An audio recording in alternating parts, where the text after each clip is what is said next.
Gazette du Togo, une vision sur l'actualité togolaise et sur le monde. Bonsoir. Nous avons voulu d'abord marquer l'anniversaire de la Déclaration universelle des droits de l'homme, dont aujourd'hui, jour pour jour, c'est déjà 70 ans. Mais nous avons voulu relever le fait que dans notre pays, le respect de ces droits reste encore très problématique. Ensuite, nous avons voulu redire ce que nous avons eu à dire dès le départ, depuis le mois de septembre, c'est que sur la terre de nos aïeux, qu'il n'y ait plus d'élections sans les réformes constitutionnelles, institutionnelles et électorales. Ce faisant, nous nous inscrivons dans la droite ligne avec la conférence des évêques du Togo, avec la hiérarchie de l'Église protestante, je veux dire l'Église évangélique presbytérienne et méthodiste, et aussi avec les cadres, le mouvement des cadres musulmans, sans ignorer d'autres organisations de la société civile, dont le groupe des 7. Nous disons la même chose et c'est ce que le peuple togolais dit. Nous voudrions des réformes et non des élections.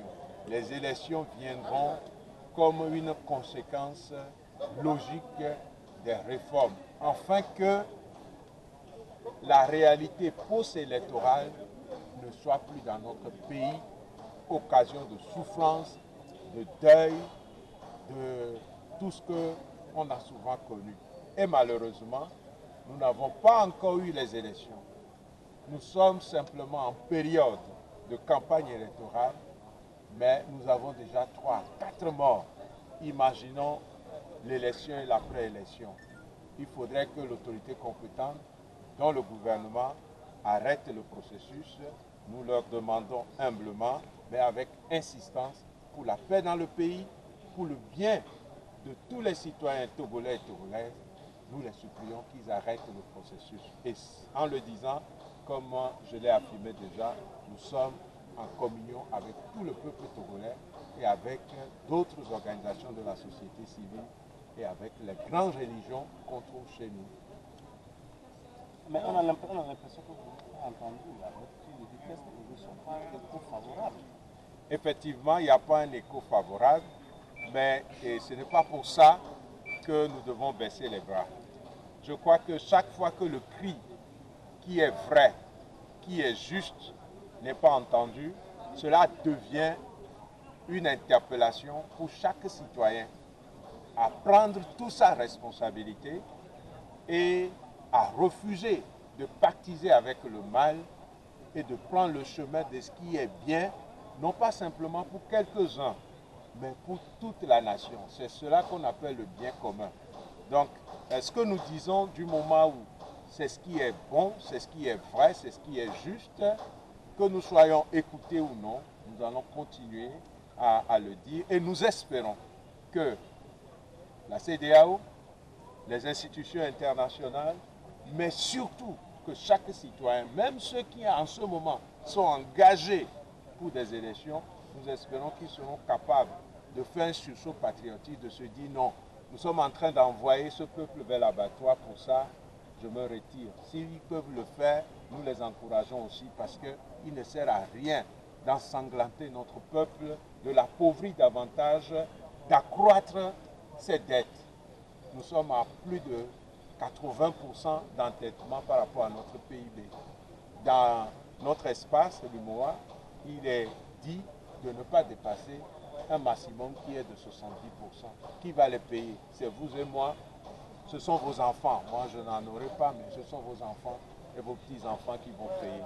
Donc, chaque citoyen doit s'engager, non seulement pour aujourd'hui, mais aussi et surtout pour l'avenir.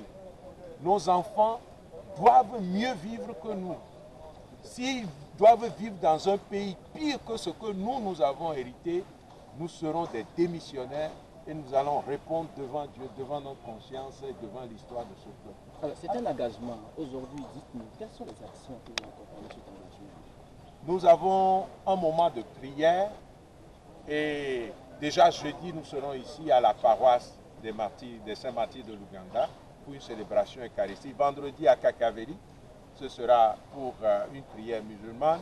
Et puis, s'il plaît à Dieu, dimanche, nous serons aussi à Tokoin, collège protestant, pour un culte. Mais nous avons aussi une activité culturelle qui aura lieu vendredi à l'Agora Senghor, où des artistes engagés à l'endroit des jeunes, nous allons passer par la culture pour véhiculer le même message, non à toute forme d'élection qui passe avant les réformes. Les réformes sont prioritaires pour nous. Et le dimanche, si prête à Dieu, au bas-fond du Collège Saint-Joseph, nous avons prévu un temps d'échange citoyen. Et donc, nous sommes tous invités. On va nous dire que tout ça, ça va apporter quoi? Mais ce qui est important, c'est que chacun puisse faire sa part en toute responsabilité et sans violence, parce que notre mouvement est contre la violence duquel il est. La Gazette du Togo, une vision sur l'actualité togolaise et sur le monde. Rejoignez-nous sur le www.lagazettedutogo.com ou sur nos comptes Facebook, Twitter et YouTube. Pour tout contact, écrivez à contact@lagazettedutogo.com ou appelez le 92 80 88 53. La Gazette du Togo, c'est l'information en continu.